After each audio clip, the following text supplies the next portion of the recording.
Vamos a repasar algunos conceptos relacionados con análisis dimensional. Podemos empezar preguntándonos qué son dimensiones y unidades, que muchas veces hablamos de estos dos conceptos y a veces los usamos como sinónimos y no son sinónimos. Las dimensiones son la longitud, la masa, la energía. Es como decir una magnitud física o química. Mientras que la unidad es un nombre que le asignamos a esa dimensión. Por ejemplo, si es la longitud, podemos decir metro, podemos decir pie, podemos decir pulgada, podemos decir milla, año luz. O sea, todas esas son unidades de longitud. Si la dimensión es masa, podemos decir kilogramo, libra, tonelada, etcétera. Entonces, esa es la diferencia entre las dimensiones y las unidades. En el tema de análisis dimensional, uno de los conceptos más importantes es el de consistencia dimensional. ¿Qué significa eso? Cuando escribimos una fórmula, nos tenemos que asegurar que a ambos lados de la fórmula las dimensiones son las mismas. Por ejemplo, cuando escribimos F igual MA, F es una fuerza en Newton, MA es kilogramo por metro sobre segundo cuadrado, y eso podemos verificar que eso equivale a un Newton. Entonces al final tenemos Newton igual Newton. Entonces, ¿por qué eso es importante? Porque si estoy escribiendo una ecuación, sobre todo si es una ecuación extensa, por ejemplo, cuando hacemos balances de masa, balances de energía, etcétera, pues si yo cometo un error, pues viendo las dimensiones de un lado y del otro, yo puedo fijarme si no coinciden, entonces posiblemente hay un error. Un ejemplo muy sencillo. El área de un círculo. Área igual pi por r al cuadrado. La longitud de una circunferencia. L igual 2πr. Pero ¿qué pasa si yo escribo área igual 2πr?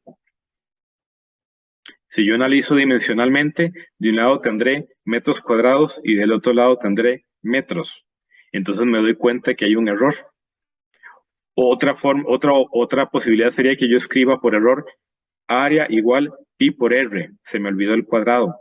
Entonces, haciendo el análisis dimensional, me doy cuenta que las unidades son distintas. Entonces, me doy cuenta que hay un error y evito,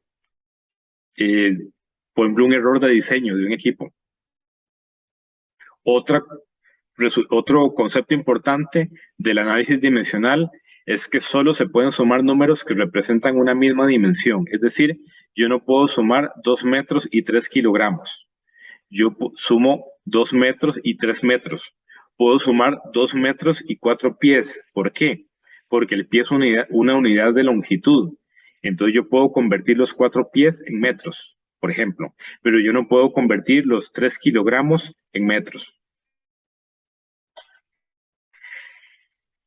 El tema de conversión de unidades es una de las aplicaciones más comunes de todo este tema del análisis dimensional, pasar de metros a pulgadas, de kilómetros a millas, de libras a kilogramos, de minutos a horas, etcétera, etcétera. Y entonces, comúnmente, pues tenemos tablas en los libros de texto, en los manuales, e inclusive ahora en el teléfono, en la computadora, en Google, tenemos acceso a, por decirlo así, convertidores, a aplicaciones que me convierten de una unidad a otra. Entonces, antes en los cuadernos de la escuela, por ejemplo, y del colegio, atrás aparecían típicamente estas tablitas de conversión de unidades. ¿Por qué? Porque las usamos mucho. Con la práctica, nosotros podemos memorizar muchas de estas conversiones y eso nos ahorra tiempo para no tener que andar buscando cuál era la conversión de millas a kilómetros o de pulgadas a centímetros, etcétera. Aquí voy a hacer un pequeño comentario que es de un error que a veces he visto y que es importante que ustedes lo sepan para que no lo cometan. ¿Cuántos segundos hay en una hora? Hay 60 minutos, 60 segundos en un minuto y 60 minutos en una hora. Entonces, en una hora hay 60 por 60, 3.600 segundos. ¿Cuál es el error que ocasionalmente veo? Que alguien escribe una hora igual 60 segundos. Y si estoy haciendo un cálculo de una bomba o algún cálculo similar, pues estoy introduciendo un error de un factor de 60 en el cálculo. Es un error sumamente grande. Por eso tengo que estar prevenido de ese tipo de errores, de no cometerlos, sobre todo a partir de cierto nivel profesional. Un profesional, digamos, se supone que no comete esos errores. Aquí tenemos un ejemplo de conversión de unidades donde se ilustra una forma recomendada de trabajar las conversiones de unidades, que es dibujar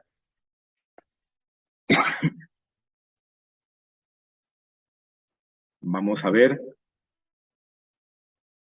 poner al inicio la unidad que tengo y ponerlo en forma de fracción y después hacer extender una raya horizontal y empezar a poner unas rayitas verticales que me crean unos espacios que en cada espacio va a ir un factor de conversión, tantos factores como sea necesario. Y al final escribo las unidades a las que quiero llegar. Entonces, la solución va a consistir en encontrar unos factores de conversión de tal manera que yo los vaya colocando en estos espacios y que yo vaya acercándome a la unidad que necesito. Entonces, al inicio, pues no sé si serán 1, 2, 3 factores los que necesito. Por eso digo los que sean necesarios. Con la práctica uno pues lo puede hacer pues muy fácilmente. Entonces, en este primer ejemplo nos hablan del doble de la velocidad de sonido. Por eso aquí aparece dos veces 1100 pies por segundo. Entonces, yo lo quiero convertir en millas por hora. Entonces, primero se incluyó un factor. Vean que tiene millas arriba y pies abajo. Y eso entonces me cancela los pies. Entonces ahora yo tendría millas por segundo. Entonces luego agregamos otro factor que me va a convertir los segundos en minutos. 60 segundos arriba, 1 minuto abajo. Entonces, si nos fijamos, los segundos se cancelan. Entonces ahora voy a tener millas por minuto. Y luego agrego un tercer factor que me convierte los minutos en horas. 60 minutos arriba y 1 hora abajo. Y entonces los minutos se me cancelan y me queda horas y ahora sí me queda millas por hora. Algunos autores dicen que cada uno de estos factores de conversión conceptualmente equivale a multiplicar por 1. ¿Qué quieren decir con eso? Que estas 1500 millas por hora es la misma velocidad que 2200 pies por segundo. O sea, es la misma velocidad. No la hemos cambiado al añadir estos factores de conversión. Es el mismo valor. Lo que cambió es la forma de expresarlo, las unidades. Es la misma medida, otra forma de decirlo. En este segundo ejemplo, aquí lo que podemos ver es que nos piden cambiar de pulgadas cúbicas por día a centímetros cúbicos por minuto. Entonces aquí el detalle es que la unidad de conversión que tenemos, por ejemplo, es de pulgadas a centímetros. Una pulgada igual 2,54 centímetros. Pero como es un volumen, pulgadas cúbicas, entonces este factor hay que multiplicarlo al cubo para que sea un factor de volumen. Ese sería un detalle interesante que podemos ver en este segundo ejemplo. El procedimiento es el mismo que en el primer ejemplo, donde se van cancelando unidades y ponemos tantas unidades, tantos factores de conversión como sean necesarios para poder hacer la conversión de donde iniciamos, pulgadas cúbicas por día, a donde queremos llegar, centímetros cúbicos por minuto. El análisis dimensional, otra forma de aplicarlo es cuando escribimos ecuaciones, cuando escribimos fórmulas, leyes físicas, balances de masa y energía, etc. Nosotros podemos hacer un análisis de la ecuación o de la fórmula para, por ejemplo, determinar si hay constantes en esa fórmula. Por ejemplo, acabamos de descubrir una fórmula. Queremos saber cuáles son las unidades de las constantes de esa fórmula.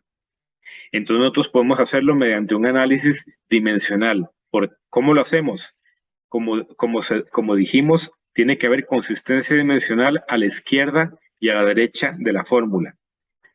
Entonces, en este caso, esto es una ecuación de estado de gases o de sustancias puras, la ecuación de Van der Waals. Entonces, por ejemplo, RT, el producto a la derecha, tiene que tener las mismas unidades que P por V, que si hacemos este producto, uno de los términos es P por V. Entonces, tienen que tener las mismas unidades. Vean qué interesante. RT, las mismas unidades que P por V. A sobre V cuadrado tiene que tener las mismas unidades que P, porque vean que estamos sumando y dijimos que solo se pueden sumar cantidades que tengan la misma dimensión. Y acordémonos en este momento que en ingeniería, en ciencias, todos los números que usamos, todas las mediciones, todas las cantidades que escribimos y que leemos y que usamos, casi siempre van a tener una dimensión asociada. Si no le escribimos la dimensión, eso generalmente es un error. Continuando, B tiene que tener las mismas unidades que el volumen. Por la misma razón, estamos restando a V la constante B. Entonces tiene que tener la misma dimensión y unidades de volumen. Entonces, haciendo un análisis, por ejemplo, en unidades SI y usando múltiplos, estamos usando kilopascal, kilomol, son múltiplos de las unidades de presión y de cantidad de sustancia. Podemos expresar, por ejemplo, R, las unidades de R, kilopascal por metro cúbico, entre kilomol, entre Kelvin. Las unidades de la constante A, kilopascal por metro a la 6, entre kilomol al cuadrado. Las unidades de la constante B, metro cúbico sobre kilomol. Vean qué interesante, este V es un volumen específico. Entonces, esto es un ejemplo de análisis dimensional. Y además estamos verificando la consistencia dimensional de esta fórmula. Unos comentarios cuando hagamos cálculos sobre el tema de la consistencia dimensional. Cuando hagamos un cálculo o escribamos una ecuación, ambos lados de la igualdad deben tener las mismas dimensiones y unidades. Ya lo mencionamos. Entonces, a partir de ahora, siempre vamos a verificar la consistencia dimensional cuando hacemos un cálculo o escribimos una fórmula o ecuación. ¿Por qué razón? La principal razón, porque eso nos permitirá reconocer o pescar errores cuando las unidades finales sean raras. Por ejemplo, si estamos calculando una velocidad y el resultado no nos dio metros por segundo, sino que nos dio una mezcla extraña de unidades, entonces podría ser que tengamos un error. Igual cuando calculamos un trabajo, una potencia, una energía, una presión, etc. Si el resultado final no lo podemos simplificar a lo que tiene que dar, puede ser que haya un error que se multiplicó en lugar de dividir o que se dividió en lugar de multiplicar uno de los factores. Dentro del análisis dimensional, otro de los conceptos muy importantes es el concepto de número adimensional. En termodinámica no se utiliza mucho, pero en otras disciplinas se utiliza muchísimo el concepto de números adimensionales. ¿Y eso qué significa? Que las leyes físicas, hay una forma de escribirlas generalmente que es adimensional.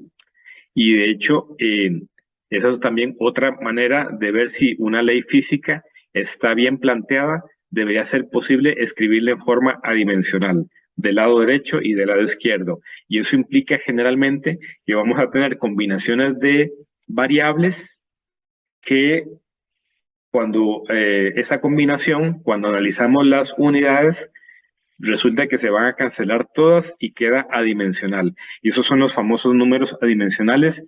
Y aquí les presento un ejemplo que es un número que es muy famoso porque aparece en todo lado, que es el número de Reynolds. Aparece en mecánica de fluidos y en transferencia de calor y en transferencia de masa y aparece en todo lado.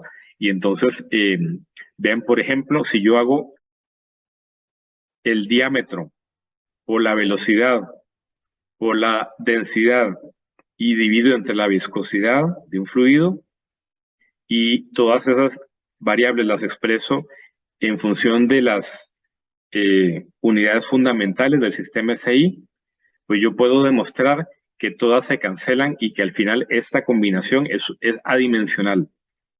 Entonces, esto es un ejemplo de un número adimensional.